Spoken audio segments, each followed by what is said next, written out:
అంతే భద్రంగా వెళ్ళిపోవాలి ఇంటికి. కొంచెం దిగాల కిందకి. దయచేసి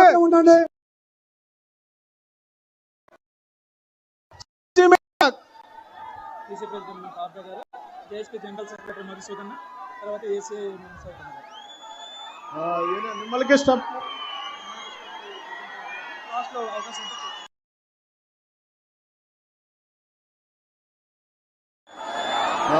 మిమ్మల్కి ఇష్టం.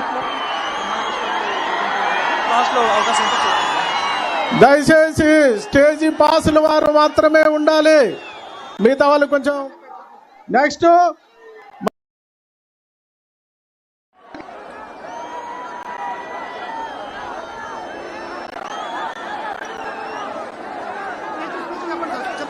దయచేసి నెక్స్ట్ మన జాతీయ అధ్యక్షుల వారికి పాదపద్మాలకి నమస్కరించుకుంటూ మన జిల్లా సత్యసాయి జిల్లా ప్రెసిడెంట్ పార్థసారథి అన్న గారు మాట్లాడవలసిందిగా కోరుచున్నాము. వారు పార్థసారథి అన్న గారు మాట్లాడతారు ఒక 5 నిమిషాలు. దయచేసి 5 నిమిషాలు.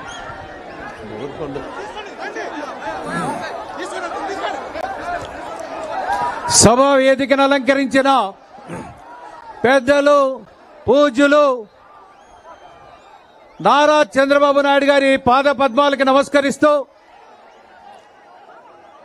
సభా వేదికను అలంకరించిన పెద్దలందరికీ, అదేవిధంగా జిల్లా నలుమూల నుండి విచ్చేసినటువంటి పార్టీ నాయకులు, కార్యకర్తలు, అభిమానులు, శ్రేయోభిలాషులు, మహిళా సోదరిమణులు, పాత్రికేయులందరూ కూడా పేరు పేరున నా యొక్క నమస్కారం.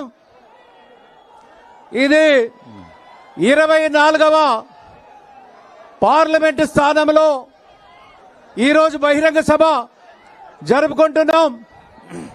ముఖ్యంగా ఈ ప్రాంతానికి ఒక పేరుంది.